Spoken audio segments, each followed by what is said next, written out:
नमः श्रीवर्धमानाय निर्धूतकलिलात्मने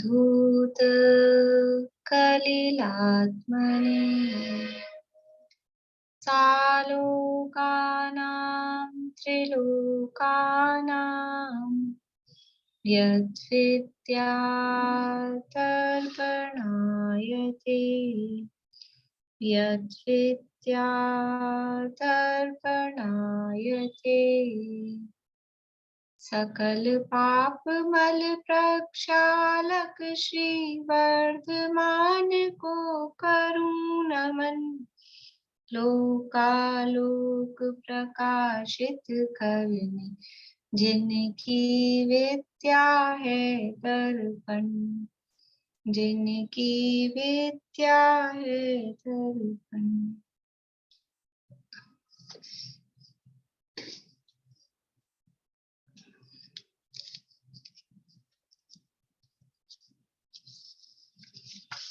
अमूढ़ दृष्टि अंग का श्लोक बताइए।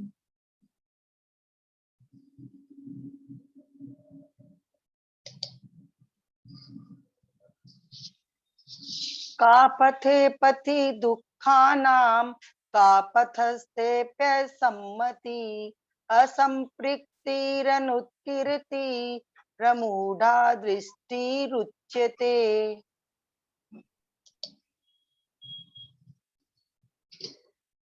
निशंकित अंग का स्वरूप।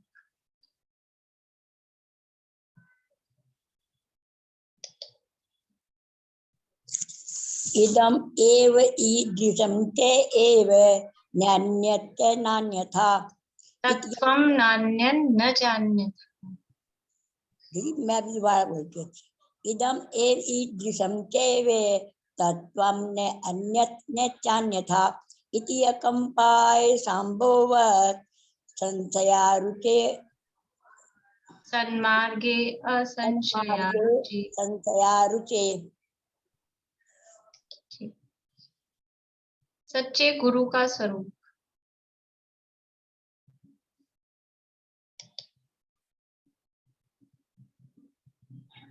विषय आशा वशातीतो निरारंभो परिकर ज्ञान ध्यान तपो रक्त तपस्वी श प्रशस्यते। आप्त के नामांतर।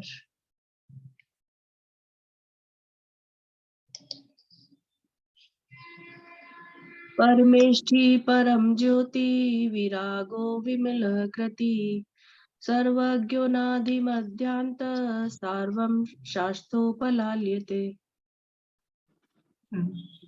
अंगहीन सम्यक दर्शन की दशा। डांगहीनमलं शेतुं दर्शनं जन्म संततिं न हि मंत्रोक्षरन्यूनो निहन्ति विश्वेदनाम्। वात्सल्य अंग का स्वरूप।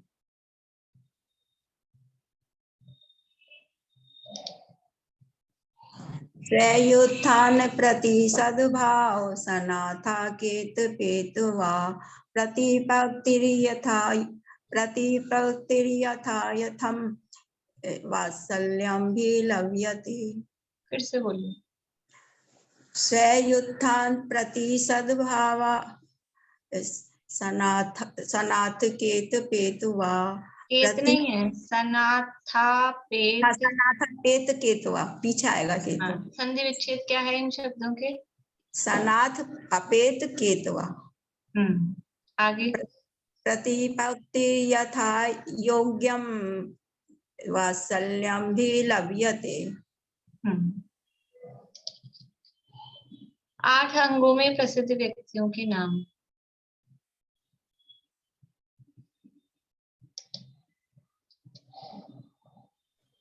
श्लोक बोलना है या नाम बोलना? श्लोक।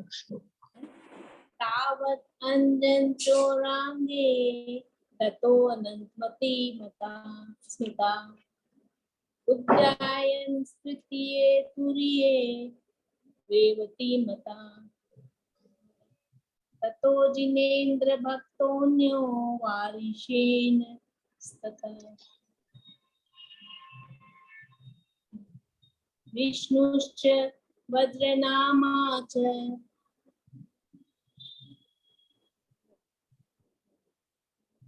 शेषयोर शेषयो लक्ष्यते गतो लक्ष्यताम गतो। लक्ष्यताम गतो।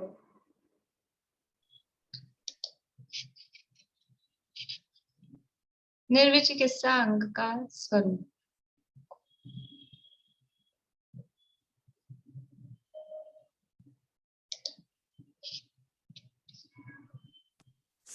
स्वभावतो सुचोकाय रत्नत्रय पवित्रते निर्जुगुप्सा गुण प्रीति मता निर्विचिकित्सिता।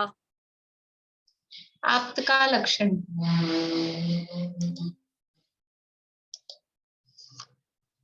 आप्ते नो छिन्न दोषेन सर्वज्ञेन गमेशिन भवेत्यम योगेन नान्यथा याप्तता भवेत्।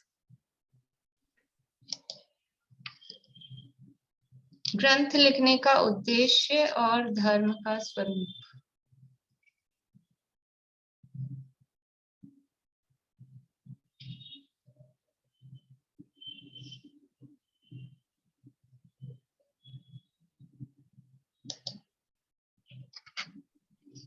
देशयामि समीचीनं धर्मं कर्म निवर्णहं संसार दुःखत सत्वान् योधरत्युत्तमे सुखे। पहली लाइन फिर से बोलिए। देशयामि समीचीनं धर्मं कर्म निवर्णम। अब सही, ठीक। सम्यक दर्शन का स्वरूप।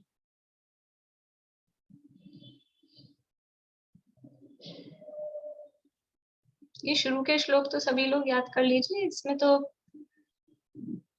मतलब अपने समझिए देवशास्त्र गुरु का स्वरूप और ये चीजें। बोलिए भाई। श्रद्धानं परमार्थानाम् आप्तागम तपोभृतां त्रिमूढापोढमष्टांगं सम्यक् दर्शनमस्मयम्। 18 दोषों के नाम। श्लोक बोल रहे हैं।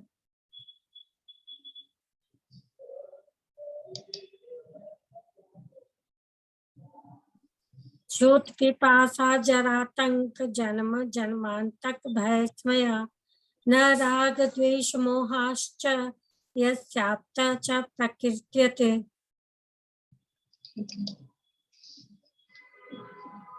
धर्म का मार्ग और संसार का मार्ग।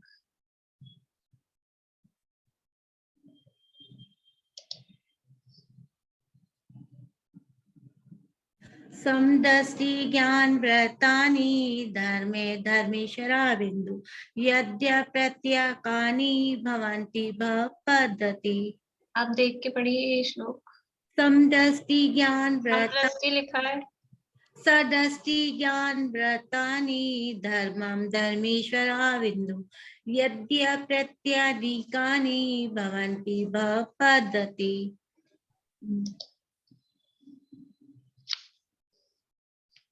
निकांक्षित अंग का स्वरूप।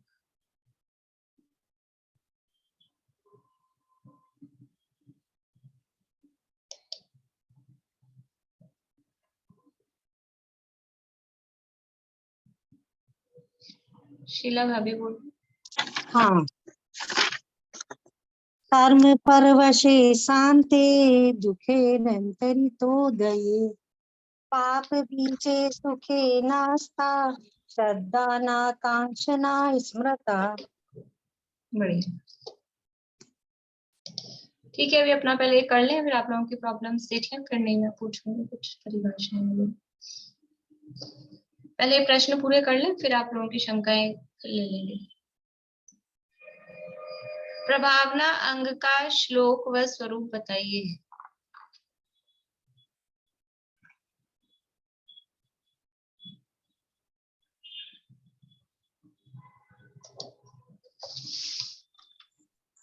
अज्ञान तिमिर अपाकृत्य नहीं, फिर से बोलिए, फिर से बोलिए। अज्ञान तिमिर व्याप्ति अपाकृत्य यथा यथम जिन शासन महात्म्य प्रकाशे स्यात् प्रभावना। अज्ञान रूपी अंधकार का नाश करके, सार रूपी जितना भी अंधकार फैला हुआ है, उस फैले हुए अज्ञान रूपी अंधकार को यथायथम शक्ति अनुसार दूर करके जो व्यक्ति दिन शासन की प्रभावना करता है, उसके प्रभावना नाम का अंग होता है। बढ़िया, ठीक है। यह दिन शासन की प्रभावना करना उसे प्रभावना अंग कहते हैं। ठीक है। अनादिकाल से जीवों को क्या ज्ञान नहीं है?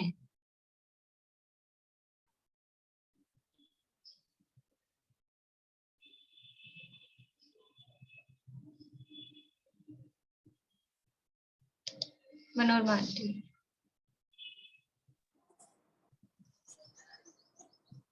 अनादिकाल का संसारी जीव सर्वज्ञ वितराग द्वारा प्रकाशित धर्म को नहीं जानता है। इसी कारण से इसे ये भी ज्ञान नहीं है कि मैं कौन हूँ, मेरा स्वरूप कैसा है, मेरा जन्म यहाँ जन्म नहीं हुआ, मेरा जब यहाँ जन्म नहीं हुआ था तब मैं कहाँ था, कैसा था, यहाँ मुझे किसने उत्पन्न किया है, रात दिन आयु बीत कर नष्ट हो रही है, मुझे करने योगी क्या है, मेरा हित क्या है, आराधनीय योगी कौन है, जीवों को अनेक प्रकार के सुख दुख क्यों होते हैं, देव गुरु धर्म का स्वरूप कैसा है, मृत्यु का जीवन का क्या स्वरूप है, भक्ष्य का स्वरूप क्या है, इस पर्याय में मुझे करने योग्य कार्य क्या है, मेरा कौन है, मैं किसका हूँ, इत्यादि विचार रहित मोहनीय कर्म के अंधकार से आच्छादित हो रहे हैं।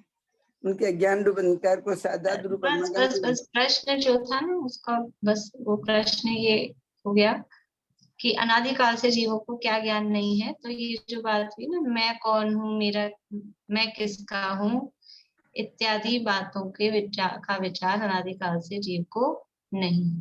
ठीक है। निश्चय प्रभावना और व्यवहार प्रभावना क्या है?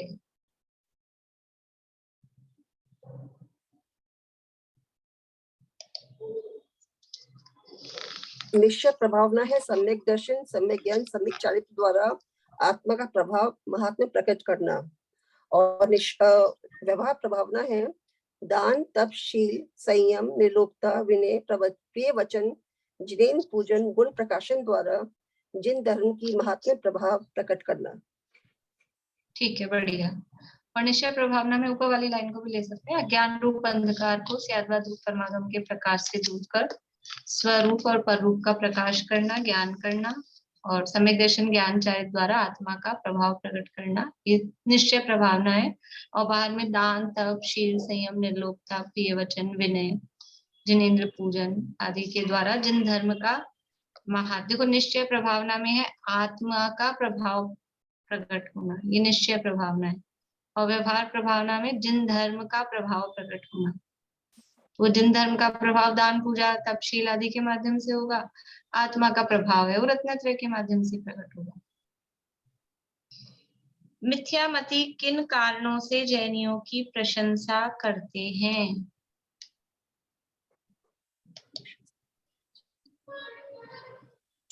जिनके उत्तम परिणामों से होने वाले उत्तम दान, घोर तप, निर्वाणता आदि को देखकर मिथ्यामति प्रशंसा करते हैं, कहते हैं देखो जैनियों की वात्सल्यता।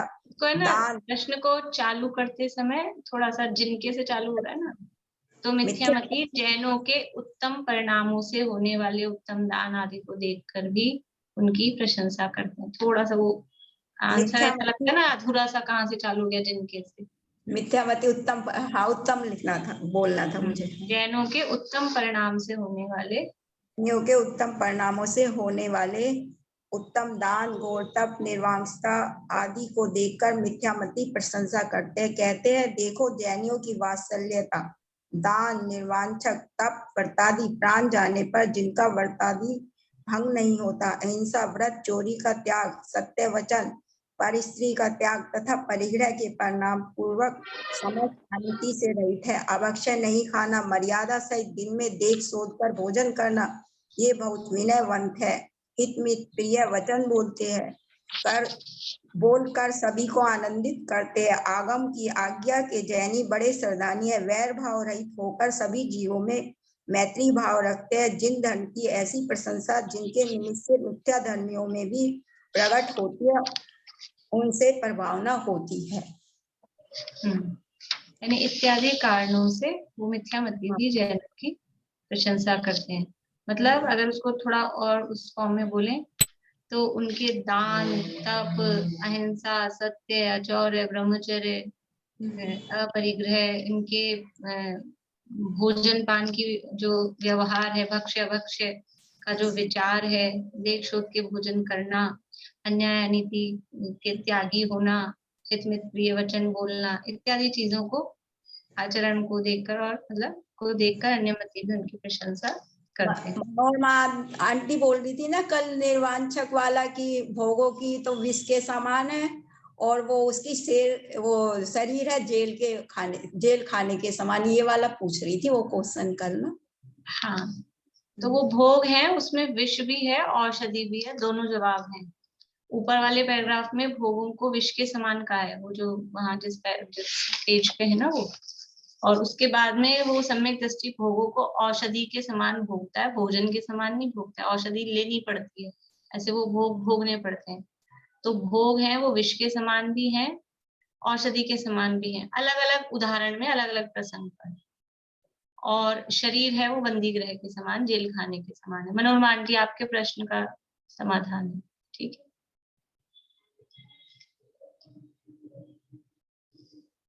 प्रभावना अंग किसके होता है? इसी प्रश्न में मतलब अथवा करके दूसरा प्रश्न भी था कि मिथ्यामतियों में जन धर्म की प्रभावना किस प्रकार होती है, एक ही बात है, वो दो तरह से उस प्रश्न को लिखा है। प्रभावना अंग किसके होता है?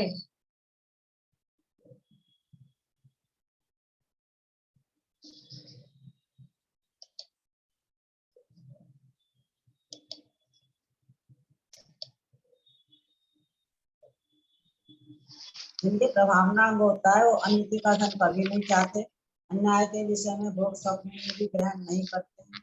यदि हमारे निमित्त से जिन धर्म की निंदा हो गई हो तो हमारा जन्म दोनों लोगों को नष्ट करने वाला ऐसा मान समझते हैं। अतः सम्यक दृष्टि जिस प्रकार अपना कुल का, धर्म का, साधर्मियों का तथा दान, शील, तप, व्रत का वाद निंदा नहीं हो उस प्रकार से ही प्रवर्तन करते हैं। धर्म को दूषण लगने का बहुत भय रहता है। धर्म की प्रशंसा, उच्चता और उज्ज्वलता ही प्रकट हो ऐसा आचरण करते हैं और उन्हीं के प्रभावना अंग होता है। प्रभावना अंग किनके होता है? कि जो अनीति का धन नहीं चाहते, अन्याय के विषय भोग नहीं भोगते, अपने निमित्त से जिन धर्म की निंदा होने से जो भयभीत हैं, ठीक है ना। अब वहां तो जो लिखी है बातें, थोड़ा सा उसको प्रश्न के अनुसार अपन वाक्य को बदलना चाहिए कि अपने निमित्त से जिन धर्म की निंदा होने से जो डरते हैं और वो जो अपने कुल के, धर्म के अनुसार जो प्रवर्तन करते हैं उसकी निंदा से बचते हैं, उसके अपवाद से बचते हैं, धर्म को दूषण लगने का जिनको भय रहता है या धर्म को दूषण लगने से जो बचते हैं, धर्म की प्रशंसा, उच्चता, उज्ज्वलता प्रकट हो इसी तरह का जो आचरण करते हैं, उन्हीं के प्रभावना अंग होता है। 8 अंगों का समूह ही डैश है।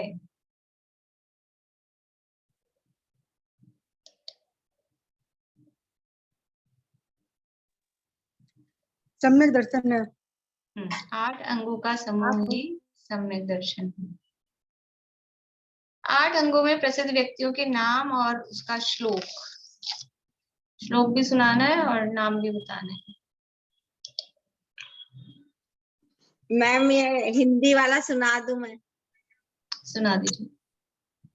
अंजन चोर निशंकित अंग में, अंग द्वितीय में अनंतमती, उद्यायन नप है तृतीय में, चौथे में रानी रेवती, श्रेष्ठ जिनेन्द्र भक्त पंचम में, षष्ठम में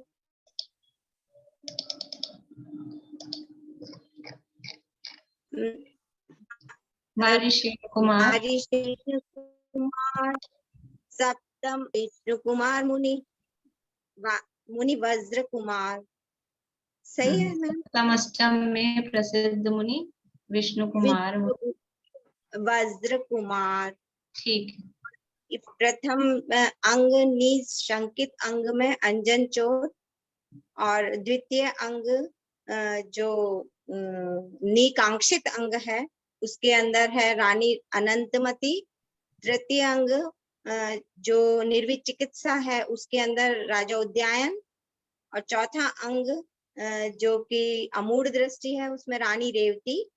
पांचवा अंग जो कि उपगूहन है उसमें ये श्रेष्ठ जिनेंद्र। और छठा अंग स्थितिकरण में राजपुत्र है ये वारिशेन कुमार मुनि। राजपुत्र नहीं, मुनि बोलेंगे। वारिशेन मुनिराज। राजपुत्र तो अब वो मुनि बन गए ना, तो राजपुत्र कहाँ गए? अच्छा, मुनि वारिशेन मुनिराज। वारिशेन मुनि। सप्तम अंग में जो वात्सल्य अंग है उसमें मुनि विष्णु कुमार। और अष्टम अंग जो कि प्रभावना अंग है उसके अंदर है ये वज्र कुमार मुनि। बढ़िया, ठीक है। अब अगला प्रश्न है, 8 अंगों की कथा सुनाइए। तो अभी तो मैं आपसे नहीं सुन रही हूँ, आप लोगों को ये होमवर्क घर पे करना है। और सारी कथाएं अपने अपने घर में, जिन सबके घर में बच्चे तो होंगे ही, मोस्टली नहीं बच्चे होंगे तो बड़े तो होंगे, कथा सुनानी है। ठीक है, जो कहानियां हमने यहाँ चर्चा की थी 8 अंगों की, तो वो सुनानी है। आपको आनी चाहिए अपने को क्या कहानी है। अब कहीं आपको लिखी हुई मिल रही है तो ठीक है, नहीं मिल रही है तो अपन ने क्लास में चर्चा की ही है। और वो पीडीएफ मेरे को मिल जाएगी, तो वो पूरी बुक की पीडीएफ होती है, उसमें अकेले 8 कहानियां नहीं होती, फिर बहुत सारी होती है और भी, तो मैं देख लूंगी वो। तो बाकी आप लोगों को कहानी भी पता होनी चाहिए, कहानी में क्या घटना घटी, किस प्रकार से प्रभावना की, किस प्रकार से वात्सल्य प्रकट किया, किस प्रकार से स्थितिकरण किया, ये कहानियां अपने को पता होनी चाहिए। अंगहीन सम्यक की क्या दशा होती है?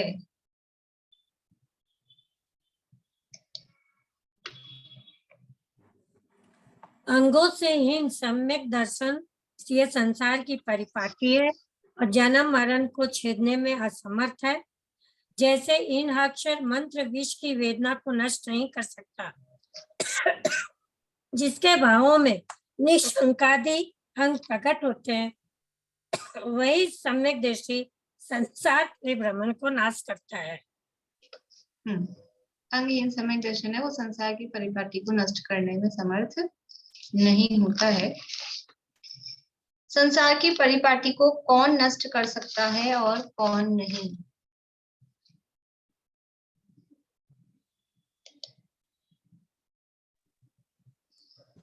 संसार की परिपाटी को वही नष्ट कर सकता है जिसके भावों में निकांक्षित अंग प्रकट होते हैं, और वही सम्यक दृष्टि निकांक्षित अंग प्रकट होते हैं। और जिसके 8 अंगों में से यदि एक भी अंग कम है, प्रकट नहीं हो पाया, तो उसके संसार का अभाव उसी प्रकार नहीं होता जिस प्रकार अक्षरहीन मंत्र सर्पादि का विष दूर करने में समर्थ नहीं।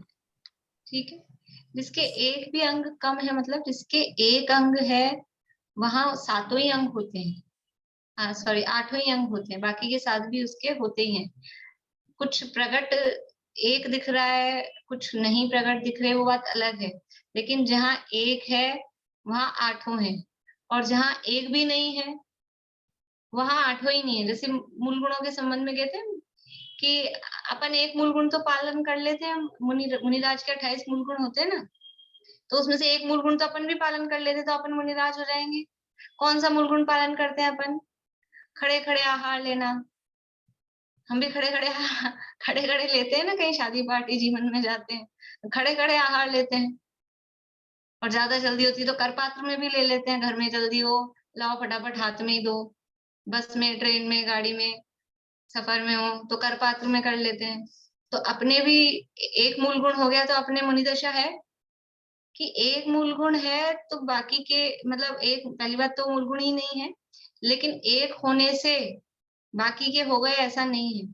और अच्छा, मुनिराज के एक मूल गुण कम माने, मान लो नग्नता नहीं मानी जाए, बाकी 27 का पालन करते हैं, बस एक ही कम है, नग्नता भी है ना मूल गुणों में, 7 शेष गुणों में, तो नग्नता उनके नहीं है, तो क्या मुनिदशा मानी जाएगी?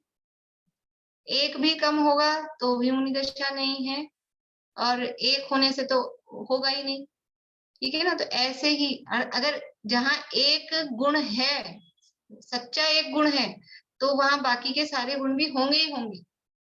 अगर सच्चा एक गुण है, सच्चे रूप में नग्नता है कि सच्चे रूप में खड़े खड़े आहार ले रहे हैं, मतलब मुनि दशा है, तो वहां बाकी की मूल गुण होंगे ही। ऐसे ही यहाँ पर भी अगर एक अंग है यथार्थ रूप में, तो बाकी के 7 अंग भी वहां होंगे। और अगर एक अंग नहीं है, कोई कहे अकेला एक अंग नहीं है, बाकी के 7 हैं, तो वहां पे बाकी के 7 भी नहीं है। ये बात यहाँ पर कही गई। इस तरह से ये अपने प्रश्नों की चर्चा पूरी हो गई है। अब पहले आप लोग पूछ लीजिए और फिर नहीं तो मैं पूछ लूंगी। हाँ जी बोलिए। नहीं मैम, मैं बोल रही थी कि जैसे यहाँ पे एक जगह है, कौन से पेज में, शायद पेज नंबर 20 है, जो अंतरंग भेद है परिग्रह के, उसमें जैसे राग द्वेष को अलग कहा है और जो 3 वेद के भेद है उनको एक करके कहा है।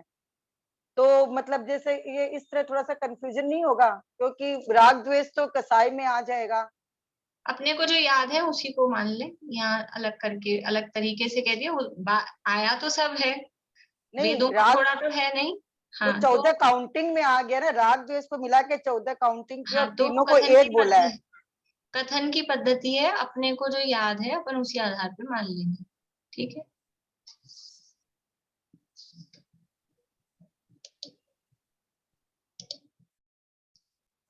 मुझे आप एक क्वेश्चन ऐसे बताइए कि आप जो देंगे वो किस टाइप के क्वेश्चंस आएंगे, जैसे इसमें तो आंसर्स काफी बड़े बड़े हैं, तो हम जैसे सुनिए, मतलब आपको जो लोग नए हैं ना एकदम, उसके हिसाब से मैं बता रही हूँ। घृणावान वस्तु को देखकर, सुनकर, छूकर, विचार कर परिणामों में ग्लानि का उत्पन्न होना है, ये प्रश्न है। फिर नीचे ऑप्शन होंगे, क्रोध परिग्रह, हास्य परिग्रह, जुगुप्सा परिग्रह, वेद परिग्रह।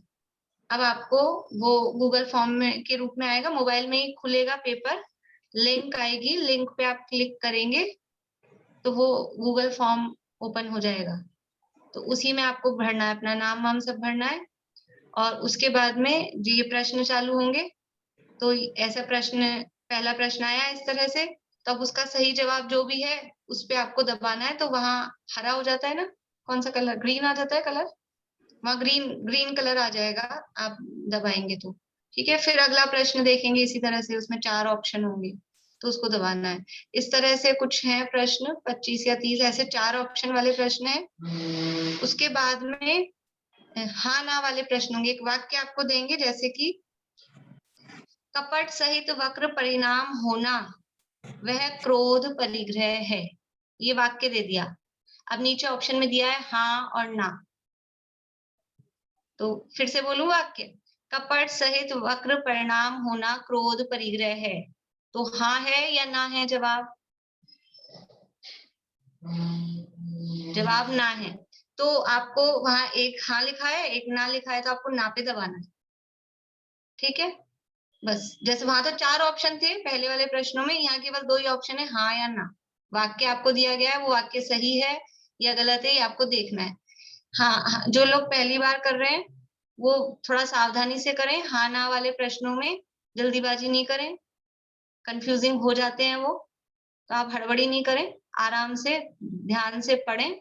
और अगर गलती से कहीं गलत दब गया, आपको लिखना था हाँ पे क्लिक करना था और ना पे दब गया, तो वापस से आप हाँ पे दबाएंगे, तो वो ऐसा होता है ना, वापस से ना पे दबाना पड़ता है कि हाँ पे। मुझे भी देने का एक्सपीरियंस कम है, किस पे दबाना पड़ता है वापस, कौन बता रहे हैं? बोलिए वर्षा जी। अगर बाई मिस्टेक ना लिखना है और हाँ लिख दिया है, तो आप फिर ना पे प्रेस करेंगे तो वो ना हो जाएगा। हाँ, ना पे दबाएंगे तो हाँ अपने आप चला जाएगा ना। हाँ, मतलब जो सही आपने गलती से किसी और पे दबा दिया है, तो सही वाले पे दबाएंगे तो वो सही हो जाएगा वापस। हाँ, घबराए नहीं एकदम से, ठीक है। मैं अपनी बात पूरी बता देती हूँ, फिर आपसे बात करती हूँ।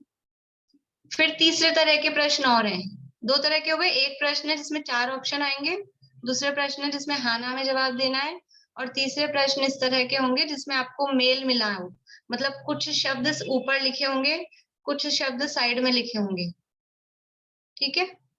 जो क्वेश्चन होगा मोबाइल में, उसमें कुछ ऊपर लिखे होंगे शब्द, कुछ लिखे होंगे साइड में, जैसे कि ऊपर लिखा है निशंकित अंक और इस साइड में लिखा है, मान लीजिए 2-4 चीजें लिखी, निशंकित, निकांक्षित, निर्विचिकित्सा, मूर्धस्य, 4 अंगों के नाम लिखे हैं और साइड में लिखा है रेवती रानी, अनंतमती, विष्णु कुमार, अंजन चोर।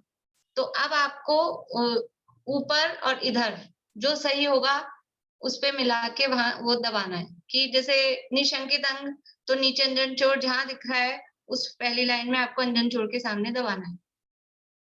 फिर निकांक्षित अंग तो अनंतमती जहां लिखा है, मैं ही आपको आंसर बता रही हूँ, पता ही होगा आप लोगों को आंसर। तो अनंतमती जहां लिखा है उसके सामने वहां पे आपको दबाना है। ये वाला जो प्रश्न आएगा, इस प्रश्न में थोड़ा सा आपको लेफ्ट टू राइट भी स्क्रीन को खिसकाना पड़ेगा, ठीक है ना। 5-5-5 के ग्रुप में 3 प्रश्न इस तरह के दिए हैं इस बार मैंने, मेल मिलाओ वाले, क्योंकि एक साथ सारे देती हूँ तो बहुत ज्यादा वो बड़ा हो जाता है। तो आपको देखना है कि 5 ऑप्शन आपको दिख रहे हैं कि नहीं दिख रहे हैं लेफ्ट टू राइट में, इस तरह से। लंबाई में तो आपको दिख जाएगा नीचे, ऊपर नीचे वाले में तो थोड़ा स्क्रीन को धीरे से खिसकाना है, ठीक है। फिर ऐसा नहीं हो जाए कि हमको तो वो ऑप्शन ही नहीं दिखा, हमको हमारा गलत हो गया, बाद में आपके मन दुखी होता रहे। इसलिए ध्यान से समझ लें, जिन्होंने किया हुआ है उनको तो पता ही है, जो पहली बार कर रहे हैं उनके लिए ये ध्यान रखने वाली बात है कि उसको स्क्रीन को थोड़ा खिसकाना है। मेल मिलाओ वाले जो मैचिंग वाले जो क्वेश्चन है उसमें 3 या 4 तो आपको दिख ही जाएंगे एक बार में, 5वें के लिए थोड़ा सा खिसकाना पड़ेगा बस। इस तरह से बस 3 तरह के प्रश्न हैं और कुल मिला के 60 होंगे मेरे ख्याल से, 60 ही है, 60 या 65 इतने प्रश्न हैं और 1 घंटे में आराम से हो जाएगा। फिर भी मैं 12 बजे लिंक डाल दूंगी, तो जिसको 12 बजे सुविधा हो, 12:15 बजे सुविधा हो, 1 बजे सुविधा हो, 2:30 बजे से पहले आप लोग कर लेंगे तो 2:30 बजे फिर अपनी क्लास, क्योंकि फिर तत्वार्थ की क्लास नहीं मिस होगी आप लोगों की। बोलिए कविता जी। मैम ऊपर में नेम लिखना है, फिर क्या क्या कुछ इसका वो भी होता है क्या? वो जो भी उसमें पूछा जाएगा वो आप लिख देना, नेम, एज, प्लेस, जो भी उसमें है वो तो भर देना आप। और एक ईमेल आईडी आपकी भरनी होगी, वो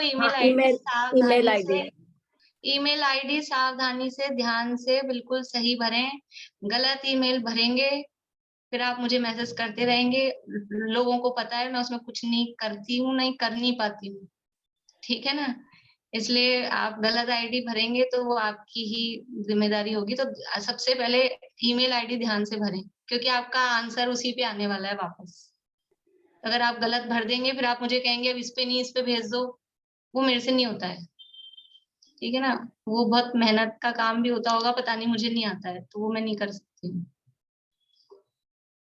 बोलिए दीपिका जी। श्वेतांबर मत वाला भी आएगा क्या? हाँ आएगा। करे नहीं है ना, अपन ने प्रश्न नहीं करे थे, क्योंकि अगर अपन वो प्रश्न लेते तो यहाँ तक नहीं पहुंच पाते, फिर 1 आध दिन और लगता। तो वो पढ़ लेना आप लोग, ठीक है। पहले आप पढ़ने में भी ऐसे पढ़ना कि पहले और पूरा पढ़ लेना अच्छे से। श्वेतांबर मत वाला छोड़ने को कह रही हूँ ऐसा नहीं है, लेकिन क्योंकि वो बहुत प्रकरण एक सा है, कंफ्यूजन सा भी है और बड़ा भी है, तो मान लो उसमें से प्रश्न बनेंगे 2-3, तो उसको पढ़ते ही रहने के चक्कर में बाकी के और आपके छूट जाए 50 प्रश्न, उसका जवाब आपको नहीं आ पाए। इसलिए पहले और प्रकरण पूरा पढ़ लें और श्वेतांबर मत वाला भी पढ़ें, प्रश्न आएंगे उसमें से भी। लेकिन ऐसा अभी याद नहीं हो रहा उसी में लगे रहे और बाकी का सब छूट ही गया और भी नहीं पढ़ पाए, ऐसा नहीं करें, ठीक है ना। और याद करने की रटने वाली बात नहीं है, उसको 2-3 बार पढ़ेंगे तो आपको माइंड में ख्याल में आ जाएगी चीजें बस। हाँ, अब किस क्या समस्या है, बोलिए रजनी जी। बहुत कोशिश करती हूँ, श्लोक याद नहीं हो पाता है। श्लोक से संबंधित भी क्वेश्चन होंगे? नहीं दिए इसीलिए क्योंकि सबको याद नहीं, मैंने देख लिया ना, सबको याद। बहुत कोशिश कर रही हूँ पर हो ही ना कोई श्लोक के शब्दों के अर्थ दिए हैं ना कोई, वरना वैसे होता पेपर भी वैसे होता रिटन, तो श्लोक पूरा करना, श्लोक का अर्थ लिखना, शब्द का अर्थ बताना, ये भी होता है, होना ही चाहिए। लेकिन वो वाले प्रश्न नहीं दिए, ना कोई शब्दों के अर्थ पूछे, भाव आपको आ जाना चाहिए, ठीक है।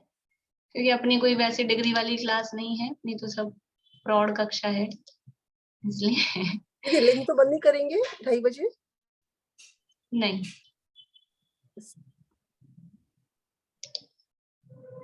चलिए अभी किसी को विषय से संबंधित प्रश्न है?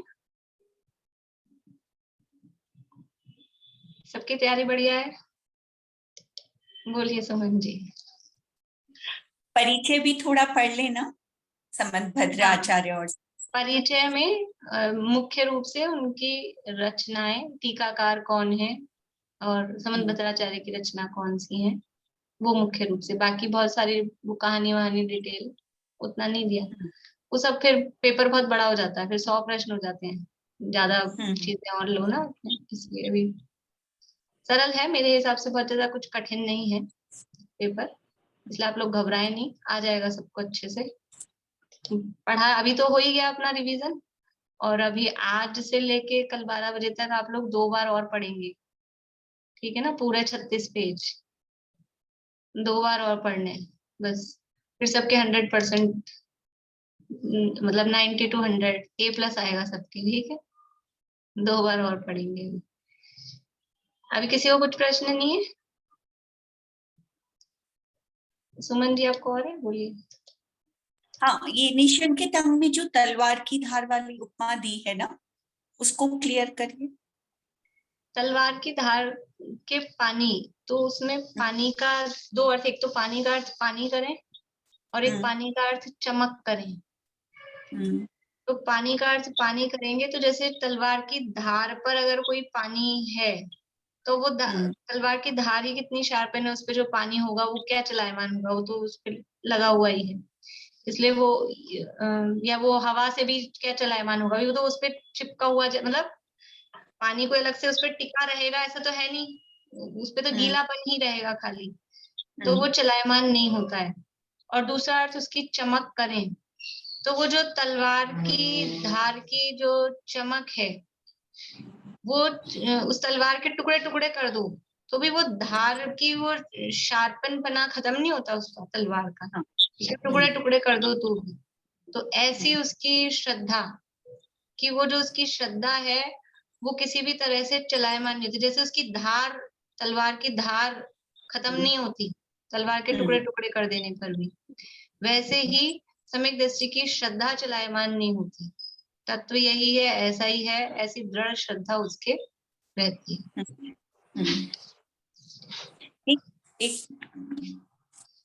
एक नंबर 24, ये नेक्स्ट जो निकांक्षित गुण है, इसमें ना नीचे वाले पैराग्राफ में कि क्योंकि जो इंद्रिय जनित सुख है वह अपने इष्ट विषय के अधीन है, जो इंद्रिय सुख है इष्ट विषय के अधीन है। इंद्रिय सुख है वो जब वो विषय मिलेगा तो अपने को वो सुख प्राप्त होगा, इष्ट विषय जो विषय हम चाहते हैं। इंद्रिय जनित सुख देखो लिखा है कदाचित पुण्य के उदय से वो सुख प्राप्त भी हो जाए।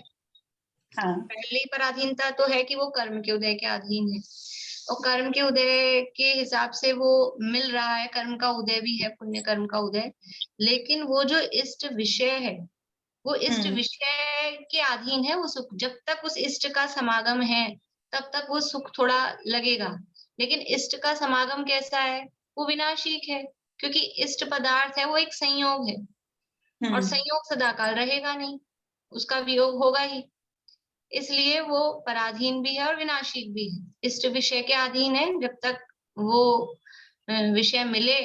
अभी हमें समझ लीजिए ऐसा है ना कि गर्मी हो रही है तो गर्मी में आनंद क्या कि कुछ ठंडा ठंडा पेय पदार्थ पिया जाए, तो वो पीने को मिले तो वो कुछ सुखी हो, अब वो पीने को मिल जाए नहीं मिल रहा है तो वो सुखी नहीं हो रहा, और पीने को मिल भी गया तो वो कितनी देर, वो तो पी के खत्म, फिर क्या होगा, तो वो उसके अधीन है, वो विनाशिक है, उतने ही देर रहने वाले। अच्छा, हाँ ठीक। इसकी संस्कृत टीका प्रभाचार्य ने लिखी है, प्रभाचंद्राचार्य संस्कृत टीका।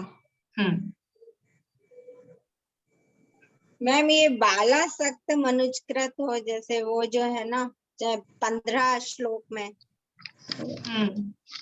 बाल अशक्त, बाल यानी बालक, हाँ, अशक्त यानी जो जिसमें शक्ति नहीं है, रोगी है कि कमजोर है, वो अशक्त। और जन यानी व्यक्ति, मनुष्य, उसके आश्रय। स्वयं शुद्धस्य मार्गस्य, मार्ग तो शुद्ध है, मार्ग में कोई दोष नहीं है मोक्ष मार्ग में, लेकिन किसी बालक यानी अज्ञानी या कोई असमर्थ व्यक्ति है, उसके आश्रय से यदि उसमें कोई वाच्यता यानी उसमें कोई दोषण लगता है, कोई उसकी निंदा बुराई करता है, तो यद प्रमार्जंती, जो धर्मात्मा पुरुष हैं, सम्यक दृष्टि पुरुष हैं, उसको प्रमार्जित करते हैं, उसको दूर करते हैं। तो कोई दोष लग गया, दोष किसके द्वारा लगा है?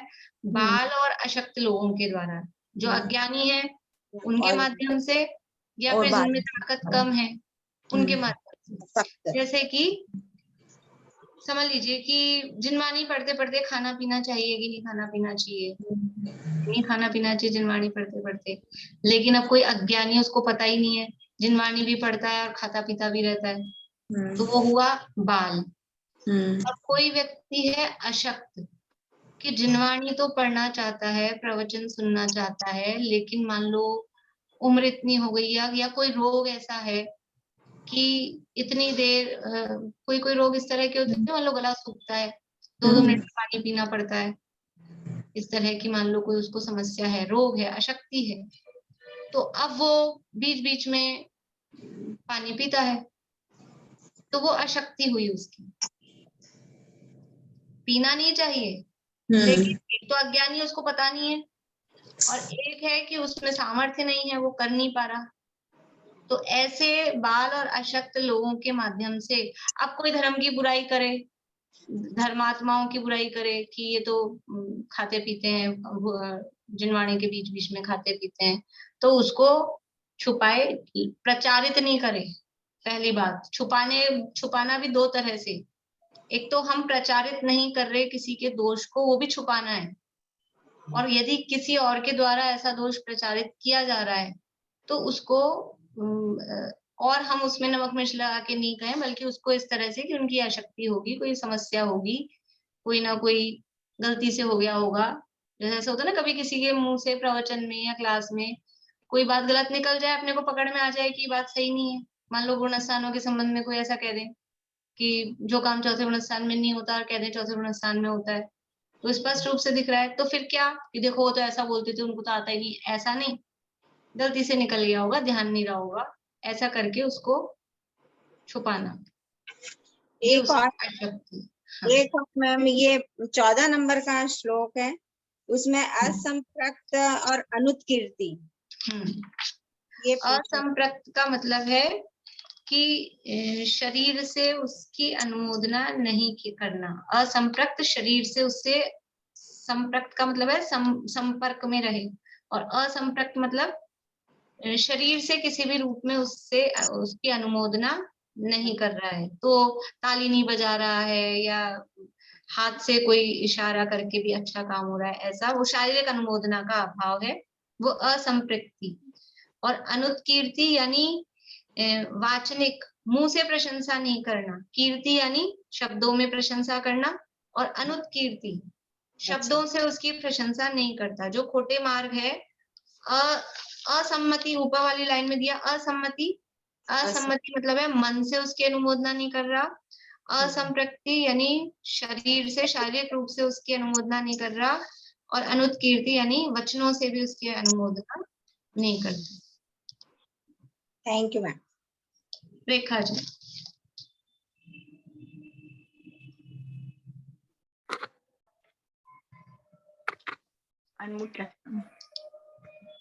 बोलिए।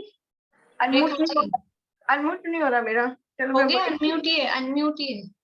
अच्छा 21 पे है ना, ये वाला है कि 14 अतरंग परिग्रह जो है उसमें वो इसका मीनिंग पूछना था, तीसरे नंबर का हिरण्य, 21 पेज पे। हिरण्य, हाँ हिरण्य यानी चांदी। अच्छा, और इसका कुप्पे का 9वां, कुप्पे यानी कपड़े।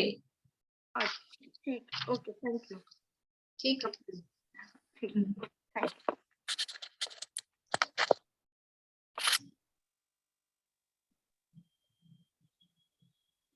Hello ma'am.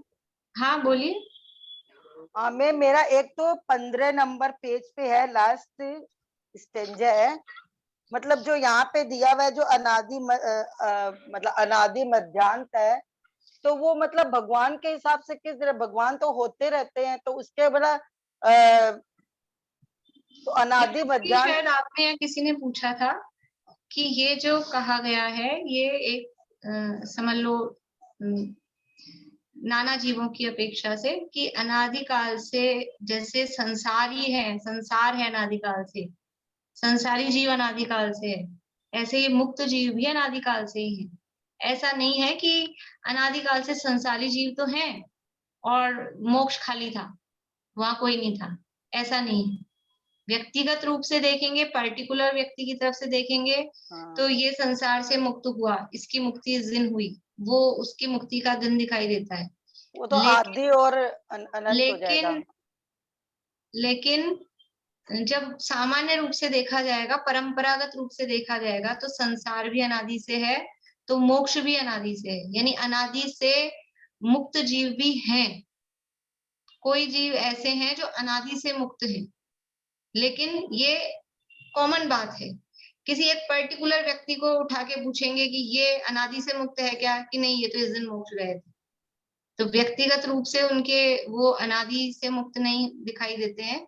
लेकिन जब सामान्य रूप से देखा जाएगा, परंपरागत रूप से देखा जाएगा, अनादि परंपरा में देखा जाएगा, तो संसार भी अनादि से है, तो मोक्ष भी अनादि से है, इसलिए भगवान आप अनादिकाल से हैं। और मतलब जब भगवान होना बंद हो जाएंगे, भगवान होना कब बंद हो जाएंगे? अनंत काल तक भगवान तो होते ही रहेंगे ना। अभी भरत क्षेत्र को मत देखो, आप पूरा 3 लोक के आधार पे बात करो तो विधेय क्षेत्र में हमेशा भगवान बनते ही रहते हैं, तो भगवान होना बंद भी नहीं होंगे, इसलिए वो अनंत भी हैं। तो भगवान आप अनादिकाल से अनंत होते आ रहे हैं और अनंत काल तक अनंत भगवान होते रहेंगे, इसलिए वो मतलब आदि मध्य से अंत से रहे। जब से संसार है तब से, मतलब जब जीव संसार में था तब जीव वो भी हो गए, मोक्ष भी प्राप्त कर लिया उसी समय जीव ने। देखो जब से संसार है तब से मतलब मोक्षगामी है जीव। हाँ, ये जब से तो हम बोल रहे हैं, हमको जब से बोलने में ऐसा लग रहा है कि कोई स्टार्टिंग पॉइंट है। ये जब से का मतलब स्टार्टिंग पॉइंट नहीं है। तो अनादि, अनादि है ना संसार, अनादि मतलब जिसकी स्टार्टिंग नहीं है। तो ठीक है, अपन सोचो कि कोई जीव 100 साल पहले मोक्ष गया, फिर पीछे जाओ, फिर पीछे जाओ, जन्म यानी संसार के पीछे पीछे पीछे जाते जाओ, तो संसार की अनादि दिखती जा रही है। तो मोक्ष में भी ऐसा करो कि कोई जीव कब मुक्त हुआ, कब मुक्त हुआ, कब मुक्त हुआ, तो ऐसा जाके जाते जाएंगे तो एंडलेस, वहां भी वो अनादि, उनकी भी स्टार्टिंग नहीं मिलेगी। जैसे संसार कब शुरू हुआ, हम पीछे जाते जाएंगे तो उसकी शुरुआत नहीं मिलेगी। ऐसे ही मोक्ष कब से शुरू हुआ, तो उसके पीछे जाते जाएंगे तो उसकी भी शुरुआत नहीं मिलेगी। इसलिए मोक्ष भी अनादि से है, संसार भी अनादि से है, अनादि परंपरा में शुरुआत की बात ही नहीं। अच्छा मैम, एक क्वेश्चन और है, 11 नंबर पेज पे है। मतलब यदि आहारक पना हो, फर्स्ट स्टेंजा है, यदि आहारक पना होने से केवली के कवलाहार की कल्पना करते हो, तो सहयोगी पना मानने से मन का, प्राण मानने से 5 इंद्र का, और शुक्ल लेस्य मान, 11 नंबर पेज है, फर्स्ट स्टेंजा। तो इसमें मतलब ये जो दिया हुआ है ना कि मन का, प्राण मानने से 5 इंद्रियों का, और शुक्ल लेस्य मानने से कसाय का भी प्रसंग आ जाएगा। तो ये जो आप अरिहंत एक तो भगवान के, पढ़ी गलत, पढ़ने का तरीका ही गलत है आपका। पैर जहाँ कॉमा लगा है ना, उस कॉमा को आप ध्यान नहीं दे रहे। यदि आहारक एक बार मैं पढ़ती हूँ मैम। यदि आहारक पना होने से ही केवली के कवलाहार की कल्पना करते हो, तो सहयोगी पना मानने से मन का, प्राण मानने से 5 इंद्रियों का, और शुक्ल लेस्य मानने से कसाय का भी प्रसंग आ जाएगा। तो मेरा क्वेश्चन ये है कि शुक्ल लेस्य तो अरिहंत भगवान के होती ही है, चाहे वैसे हो, व्यवहार से हो, तो यहाँ पे ये प्रसंग आ जाएगा ना। ये ना, यही तो कह रहे हैं कि शुक्ल लेशिया मानने से ये सब होती है, सहयोगीपना होता है अनंत भगवान के, प्राण होते हैं अनंत भगवान के, शुक्ल लेशिया होती है अनंत भगवान की, ये होती है। फिर भी ये होने पर भी आपको ये मानने का प्रसंग आएगा, अगर केवल सहयोगीपना, सहयोगी का मतलब है काय वांग मन कर्म योग है, उसको योग, मन वचन काय की क्रिया को योग मान रहे हैं, तो उनके मन मानना पड़ेगा फिर, लेकिन मन नहीं होता अनंत भगवान के। ऐसे ही प्राण माने जा रहे हैं अनंत भगवान के, तो प्राण मानने से उनके 5 इंद्रिय प्राण मानने पड़ेंगे, लेकिन इंद्रिय प्राण नहीं होते, प्राण होते हैं लेकिन इंद्रिय प्राण नहीं होते। ऐसे ही शुक्ल लेशिया होती है, तो वो शुक्ल लेशिया उनके उपचार से गई है, कषाय नहीं होती। शुक्ल लेशिया होती है इसलिए आप कषाय मानो, क्योंकि कषाय से अनुरंजित योगों की प्रवृत्ति को लेशिया कहते हैं। तो ऐसा नहीं है, उपचार से भी वो प्राण भी उपचार से कहे हैं, मन भी उपचार से कहा है, लेशिया भी उपचार से कही है, इसलिए वो मानने का प्रसंग आ जाएगा। मतलब कसाय के अनुसार, मतलब कसाय नहीं होगी खाली शुक्ल लेशिया के, वो खाली व्यवहार से होगी, इसलिए यहाँ पे कसाय का प्रसंग आ जाएगा। व्यवहार से शुक्ल लेशिया कही जाती है, उपचार से। ये मैं कह रही थी जैसे नित्य निगोद होते हैं ना कि बहुत जीव नित्य निगोद में है, वैसे नित्य सिद्ध भी होंगे फिर? हाँ, नित्य सिद्ध, बिल्कुल नित्य सिद्ध है, अनादि सिद्ध भी बोलते हैं। हाँ, अपन ने शायद जो 10वें अध्याय में पढ़े ऐसे होंगे जो जैसे नित्य निगोद है, निगोद में वैसे कई जीव सिद्ध होंगे। बिल्कुल नित्य सिद्ध, एक अपने उसमें सिद्ध चक्र विधान में अर्घ आता है इस तरह का, अनादि सिद्धेभ्यो नमः। जो लोग करते रहते हैं अगर सिद्ध चक्र विधान, तो उनको ख्याल में हो सकता है, अनादि सिद्धेभ्यो, अनादि काल से ही सिद्ध है ऐसा, तो उसको नित्य सिद्ध भी बोल सकते हैं। जैसे नित्य निगोद है, अनादि काल से निगोद में ही है, उसको अनादि निगोद भी बोलते हैं।